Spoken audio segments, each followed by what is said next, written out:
Welcome to Follow Your Joy podcast, where intuition is the doorway to your wisdom, your genius, and your joy. I'm your host, Marla Diane, and I've been transforming creative entrepreneurs' lives for over 26 years through two businesses as a success coach and business strategist, and prior to that, an entertainment publicist and talent manager.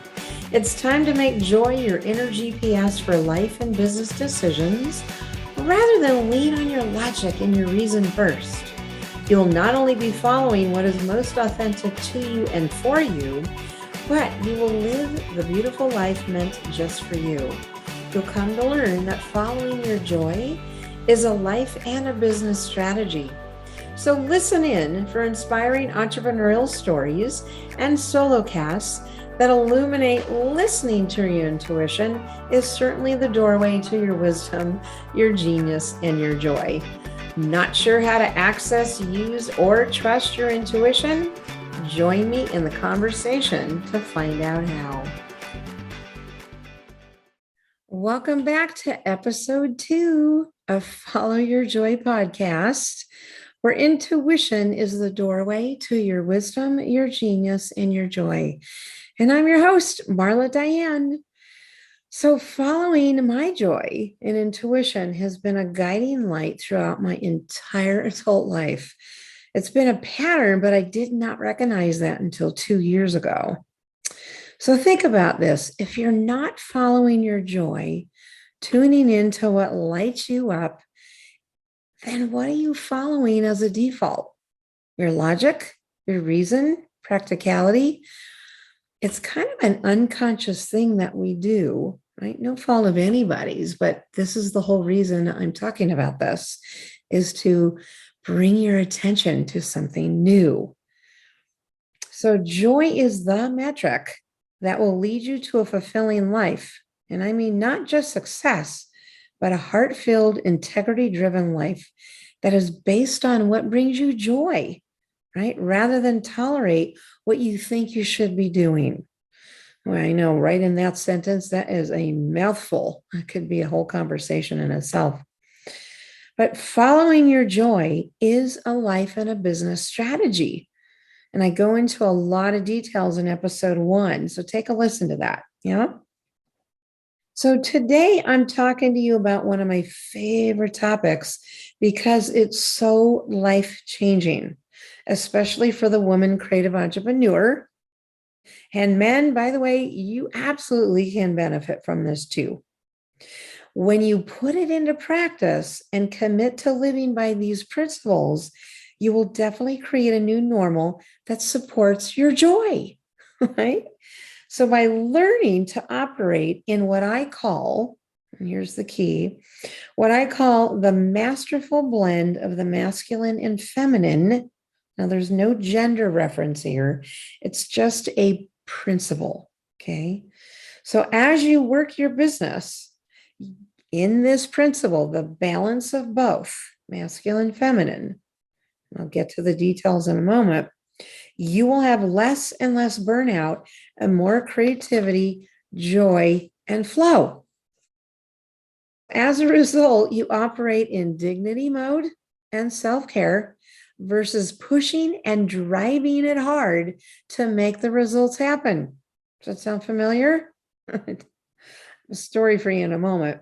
To me, if I have a choice to arrive at the same result, or even better, by being kind to myself, dignified, and observant of my self-care, I'm choosing that.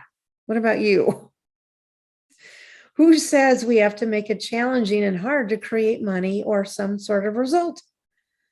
That's our old, outdated beliefs perpetuated for generations from the industrial age. And where are we now? Right? So I designed my creative achievement flow formula to make it easy for you to understand. And the premise goes like this, is lead with your desires first so that they fuel the goals to get completed, rather than lean on your goals only. Another old, outdated approach to achievement, okay? There's a huge transformation in this if you truly learn this and commit to it as a new mindset and a strategy. So my formula goes like this: desires plus goals equals result and transformation through inspired action, not massive action. So, how you translate that is when we use our heart-driven desires, that usually means something that you have desired, right, for a while. It will be transformational. And it's usually something like on your bucket list, it's on your vision board, but you've been negotiating your truth about the urgency of it. And it sits there unmanifested because you focus on only the goals, the masculine, getting it done, right? So hold on, follow me here, right? For women, when we use our desires as the fuel to set goals and achieve them, we actually achieve our desire and transform our life. This is called the pleasure principle in my world of coaching. I want that more often, and so do my clients. How about you?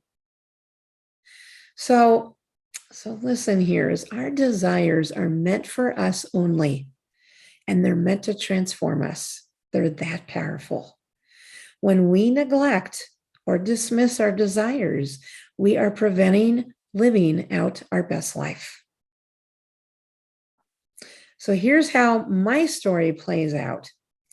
My own burnout to breakthrough experience in 2017 inspired me to create this formula out of my own craving to operate more in my natural feminine strengths. Here's what happened that became one of my major life and business changes. So March 2017, I hit the wall. I was burned out. I felt like a manufactured version of myself. I was not burned out on the coaching. I was burned out on how I was running my business and neglecting my feminine energy and creativity for the sake of goals, for the sake of going after things, for the sake of structure and systems and go, go, go. Yeah, does it sound familiar? I loved the coaching, right? 9 years into my now 14-year business. It was the way I was running my business and neglecting my feminine superpowers. So what did I do? I hired my coach, Gina DeVee, who's still my coach today, for a private high-level one-on-one intensive on June 1st, right, 2017, to help me recover my dreams, because I had no clue what they were at that point, was so burned out, and to help recalibrate me to make money with joy instead of massive action and burnout. I wanted to use inspired action that came from my intuition, not my logic and intellect, to direct my actions. So she masterfully pulled me out. I pulled these desires out of me. Those long held desires to live and work in the United States and Italy. I was loving Italy. It was like 20 years I had this dream, right? I wanted to, didn't want to be an expat. I just wanted to have the option to travel, right? I wanted to have a business that was location independent where I could travel the world and work in amazing destinations. So an afternoon with her, about 4, almost 5 hours of sheer rebirth. We designed a year life plan for me that began with a month-long stay in stunning Florence, Italy.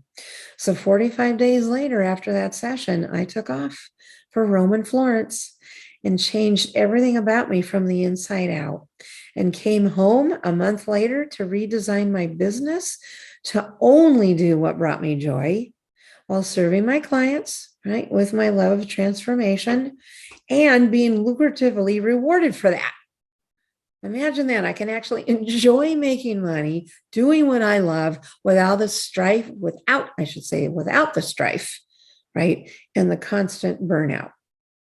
And I changed my brand to the new Renaissance woman.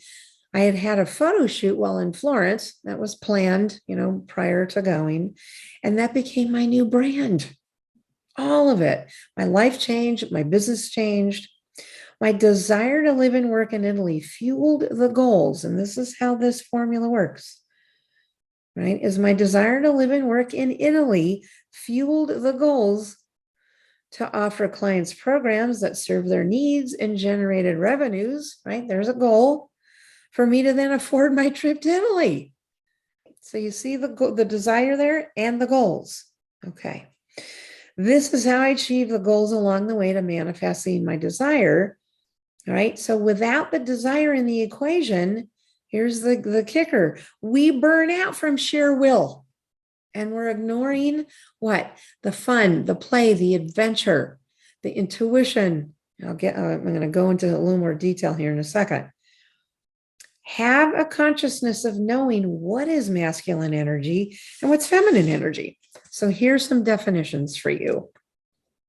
So being in feminine power, feminine energy, it's about intuition, being a visionary, being creative, expansive, the feeling of life, emotion, spontaneity, being playful, pleasure, being collaborative, beautiful, spiritual, dynamic, circular, vulnerable, being a nurturer, community gathering, receiving. Okay. So masculine energy is the doing, thinking, protection, giving, predictability, logic, results oriented, linear, goal setting, functional, system, structure, strategy, provider, independent. See the difference there? But when you have the masterful blend of both, now you're living. Now you're away from burnout. So with this knowledge, you can apply this strategy. And I want you to observe how joyful your life becomes and you get better at your boundaries. I love that, don't you? Right? Here's a sign that you're in masculine mode too long. Have you ever caught yourself not breathing fully, kind of shallow, kind of up here in your upper chest, right? That's a sign of masculine energy pushing. You're in your head too long. You're in your logic too long, right? There's tightness, there's constriction, there's stress. That's a big clue. So what do? Take a deep breath, right? Be conscious of this. It's what I aspire for you. Take a deep breath. Breathe deep into your diaphragm. You know, that deep belly breathing. It's like this, like cleansing breath. And then step away from what you're doing. Break the pattern. Go take a walk. Go get, a smoothie. Go get a cup of, tea. Do a short prayer. Do a yoga pose. Do something that make yourself laugh. Shift, right, the pattern into feminine energy.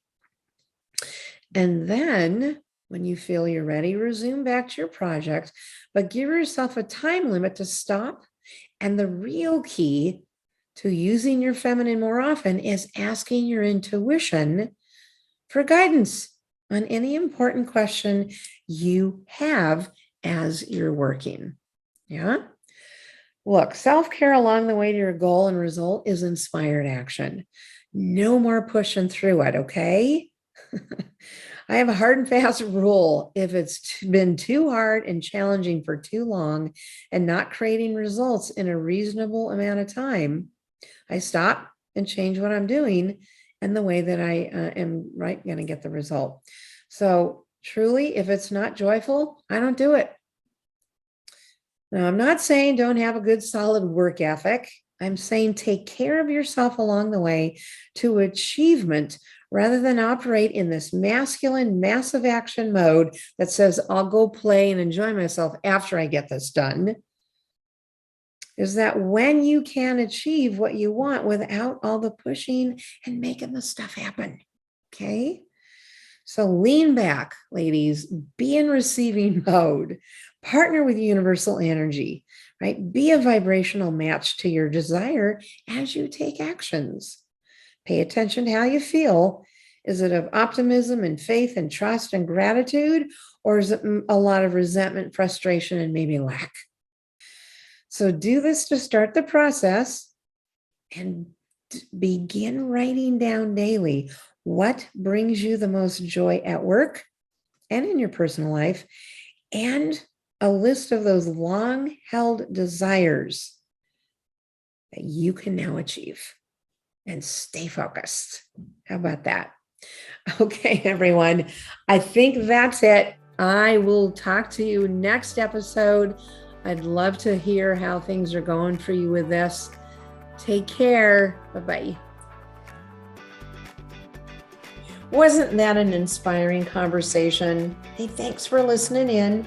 You can find more entrepreneurial stories and resources at marladiane.com. And while you're there, enjoy my 3 free downloads to up-level your business and your life. And how about you take a screenshot of this episode and tag me on Instagram by sharing your highlights of what you learned today. I'd love that. I also have for you my private Italian-inspired Facebook group, The New Renaissance Woman for Creatives and High Achievers. Just request to join and we'll let you in. Until next episode, take care.